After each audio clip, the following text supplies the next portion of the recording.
Hello! Magandang araw! Ito na naman po ang inyong lagalag na guro at nandito tayo ngayon upang pag-usapan ng special products involving squares.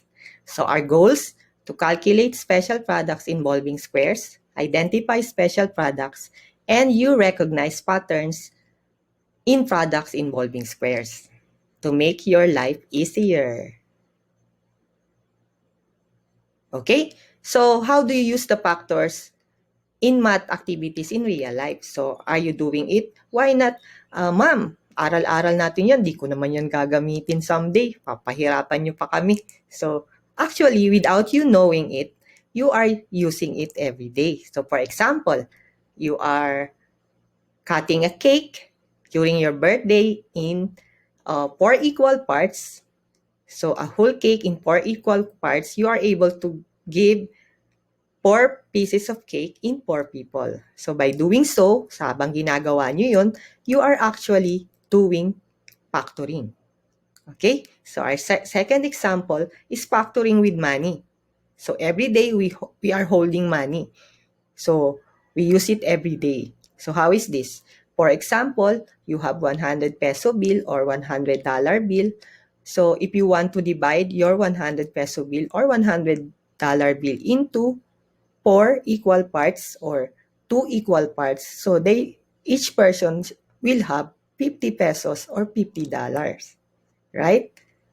And if you want to divide it into 4 equal parts, each person will get $25 or 25 pesos each. Okay? So, what else? So, when you're inside your grocery, so you are always comparing prices, right? Bibilin ko to, ito ba mas practical na bilin ko, lalo na ngayon kailangan nating magtipid. So when comparing prices, you are actually using this concept. So for example, a 100 milliliter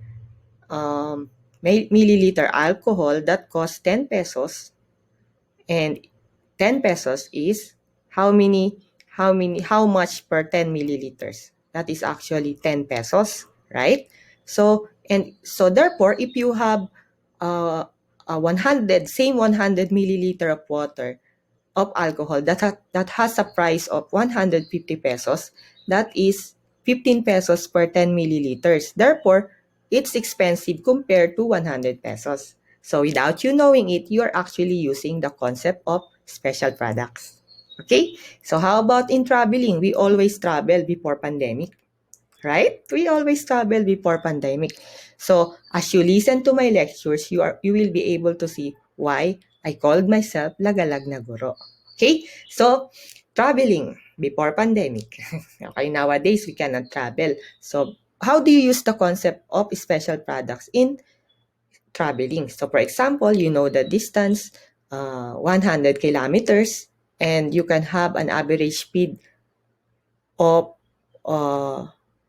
your bicycle. For example, you wanted to take a bike, so 100 kilometers. So you try to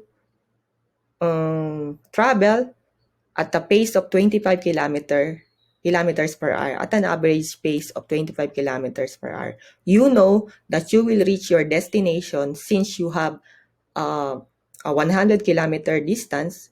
You will know that you will travel at and you will travel at a rate of 25 kilometers per hour. You will reach your destination after 4 hours. So something like that. So you are able to schedule things if you know this concept. So without you knowing it, you are actually using it every day. Okay?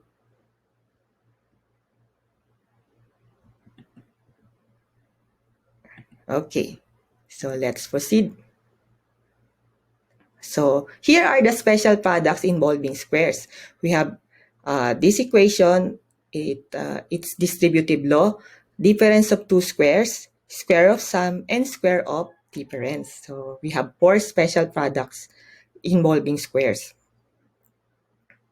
Okay, our first special product is called distributive law. So we have 2 terms multiplied to a term. So A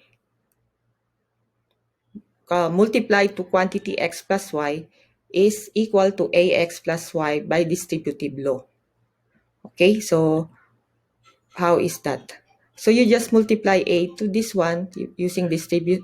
You distribute it, a times x, a times y. Your answer is ax plus ay. So multiply out the following. So let's try 2x times quantity a minus 3. So you have 2ax. 2x times a is 2ax. So just copy the sign here. That is subtraction minus 2x times negative 3 is 2 times 3 is negative 6x. Okay. So you can only if you wanted to directly write this negative sign, you tell this, you multiply it this way, 2x times negative 3.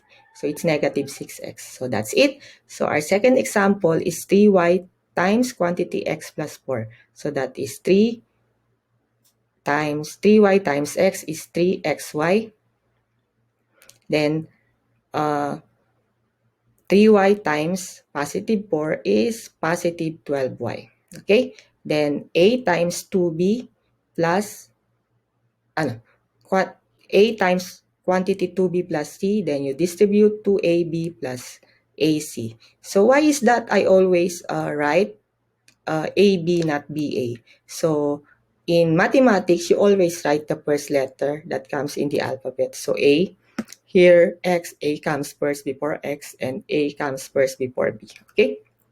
So 5 times quantity X plus Y. Okay? So 5X plus 5Y. So, okay? So you have questions? If you have questions, do not hesitate to ask. Just write your comment in our comment box. Okay? So let's proceed. So this is, before going to our second special product, let us understand first the FOIL method. So, because you need this here. Actually, this is a general concept. If you know the technique already or you able to recognize pattern, you no longer use FOIL. Okay? But for the purpose of discussion, let's try to make aral or let's try to study FOIL method.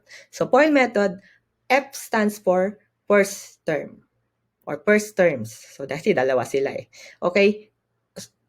O stands for outer terms, I stands for inner terms, and L stands for last terms. So what are they? San sila? Ayan yon. First terms, inner terms, these are the outer terms, and our last terms. Okay? So let me, yan, para makita nyo po. So, kita nyo ba siya? FOIL method. So, kaya siya FOIL.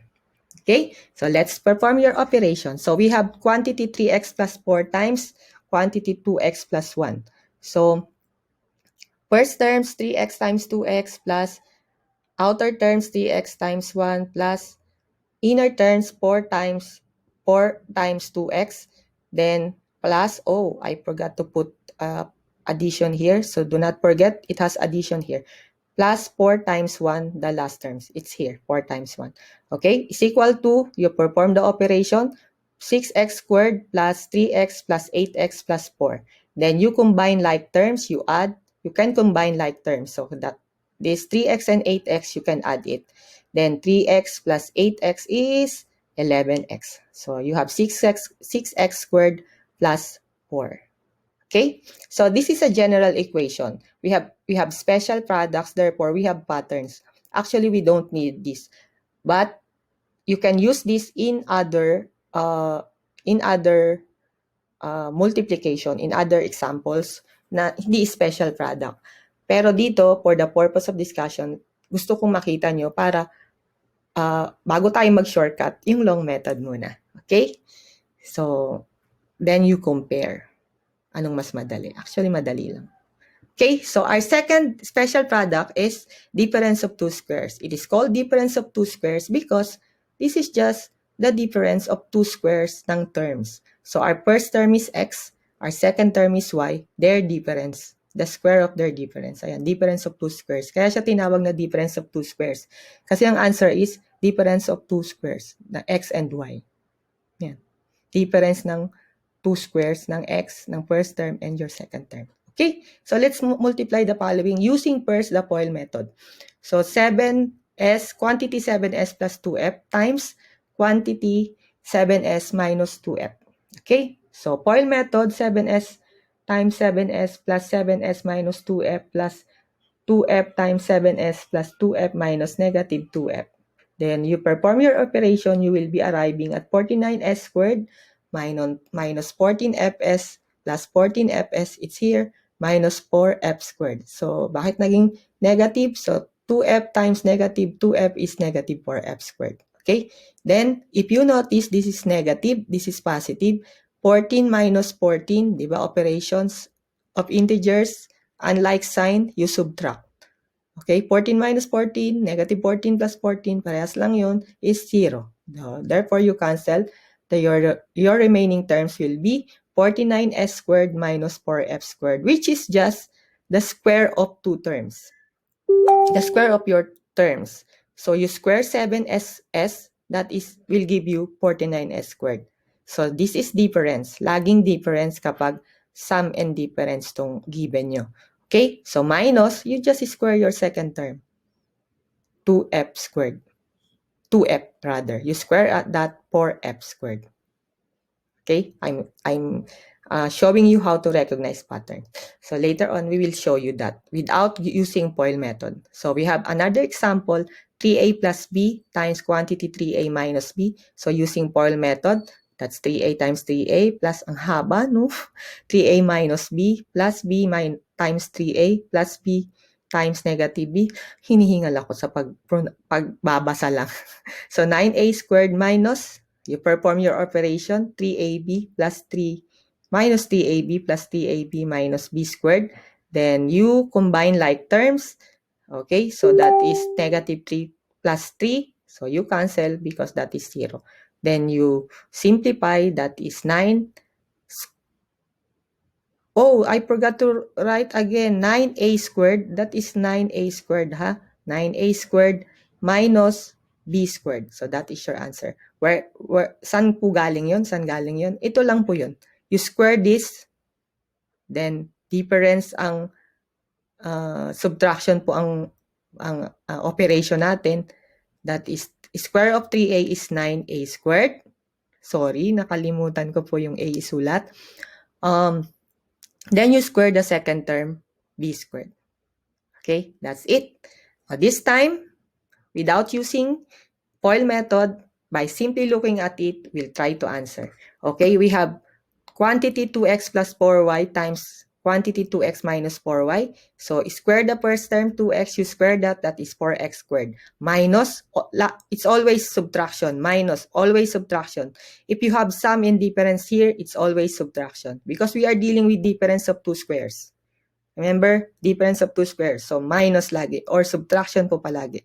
Then, you square the second term, 4y. You square that, that is 16y squared. That's it. That's your final answer. Okay? By simply looking at it.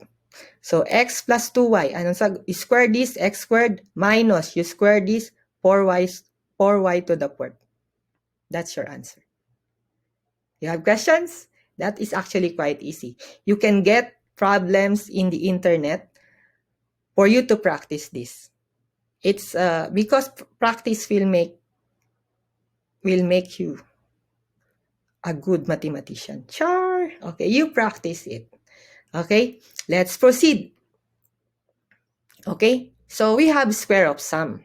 So if we have difference of two squares, we have square of sum. Okay, so square of sum. Ayan yun. So we have a sum, then we square it. We have two terms, addition, then we square it. Ano yung sagot? We actually have a pattern here. X squared plus 2xy plus y squared. You square the first term, you multiply the terms, first term and second term, then you multiply it to 2. 2 here is constant. You always have this. Later on, as we do the shortcut method, do not forget 2. So our middle term is actually the product of your first term and your second term. Then your third term or your last term is the square of your last term here. So, remember this is constant. Nandyan siya palagi. Hindi siya magiging 3-2 lang siya talaga. Okay, let's try. So, we have 5a plus 2b, quantity 5a plus 2b squared. So, this is involving squares. So, wag po kayo maghanap ng cube. Later on my next upload, we will deal with cubes. Okay, so at this particular time, square lang tayo. Okay, we have yung process. So, you square the first term, 5a squared, plus 2, sabi ko nga constant yan, then product of your terms, 5a times 2b, plus square of your last term, 2b squared. So, you perform your operation, 2 times 5a squared is 25a squared, plus 2 times 5 2 times 5a times b. So, para hindi ka nakakalito, unahin mo muna yung mga terms mo. 5a times 2b is 10ab. Then, times 2 is 20ab. Then, you square your last term, which is 2b plus 4b squared. Okay, I hope you are recognizing the pattern. So, x plus 2y squared, you square your first term, x squared plus 2. Then, your product of your terms, x plus 2y plus 2y squared. Then, you simplify x squared plus x times 2y is x, 2xy times 2 is 4xy plus 4y squared. I hope you are recognizing the pattern. I hope you are able to recognize the pattern. So, in here, we have 3x plus quantity 3x plus 5 squared. So, without this method of a long method, let's recognize the pattern. So, in your mind, you add and subtract. Okay? Isa-isa lang po. So, square of your first term, 9x squared. Then, look at your terms. So, you multiply it. 3x times 5, 15. Always multiply it to 2. 3x times 5, 15 times 2, 30x. Ayan po. Then you square your last term, 25. That is your answer. Okay? Again, 4c plus 2cd. Quantity 4c plus 2cd square. So you square your first term, 16c squared. Then you perform in your middle term. So 4c times 2d is 8cd. Times 2 is 16cd. That's it. Then you square your last term 2d, 4d squared. That's it, without doing this. Pero for the purpose of discussion, you can do this. But at the back of your mind, you are having your answer, especially pag nagmamadali ka. If your teacher will not ask you your solution, you do that. Pero if your teacher will ask you to show your solution, you do this. Okay?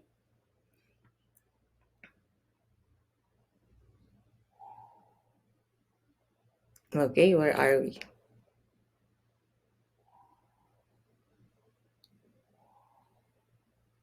Square of sum. So, if we have square of sum, yung nauna, we have square of difference. So, ito na po yung last square of difference. So, multiply the following. So, same method, but this time, it's not addition. Ma-notice nyo, negative na to. Negative na yung sign ng middle term nyo. Or, not negative. The operation here now is subtraction. Okay? The term negative is different. Okay, so if you have sum of square of difference, ayan, ito po yung square of difference, x minus y, yun yung difference. Then you square it, ito po yung sagot. Kaya siya tinawag na square of difference. Parang yung kanina, square of sum. So x plus y, yun yung sum nyo. Then you square it. Okay, so same lang po yung equation. This 2 is constant here. So you, again, you follow yung long method. So, 5a minus 2b squared. So, you square the first term. Then, you multiply 5a times 2b plus you square the second term. Then, you simplify 25a squared. 5a 2b, 10 times 2 is negative 20ab plus 4b squared. Then, after that, you have x minus 2y squared. You have x squared minus 2 minus lagi, it's like that laging subtraction. Kasi ito yung general equation natin, laging subtraction. Minus 2 times x times 2y. So, x 2y plus you square the last term. So, you simplify x squared. Oh, why did I write x. This is subtraction. I'm sorry. This is subtraction. This is subtraction. Oh, nakakatatlong mali na ako sa pagsulat. I'm sorry. But if you happen to watch this, you can write me, okay? So, sayang lang kasi yung recording ko kung uulitin ko. Okay? So, this is subtraction. This is subtraction because it comes from here. So, that is a wrong writing. Okay? So, on live, I will, in here I am correcting it already. So, but I will write it also in our comment. Okay, section. So, plus the square of your last term, 4y squared. So, that's it. So, our third example, without having this long method, I'll just square the first term. 3x squared is 9x squared minus 3 times 5. 3 times 5 is 15 times 2, 30x. Then I will square the last term. So actually, you can get why this is positive, because negative 5 squared is actually, negative times negative is positive squared is 25. So that is the hint there. Then you have your 4c minus 2d squared. So you square the first term. 4c squared is 16c squared. Again, that is always here, subtraction. Then product of these terms, 4c times minus times 2d is 8cd times 2 is 16cd. Then you square the last term, negative 2d squared is positive 4d squared. So that's it. Okay, so those are 4 special products involving squares. I hope you learned something. Okay, let's proceed. Okay, so we have our reference here. Okay, these are our references. You can actually look at the net for these examples, some examples I made. Okay, pero the concepts are based from these references. Salamat sa kanila. So, okay, and that's it. So, don't forget to subscribe, like, and share our YouTube channel, Lagalag na Guro. So, ito po ang itsura niya. Pag nakita niyo po siya, yan po dapat na makita niyo. So, I'm here in a mountain. So, I'm here in a falls.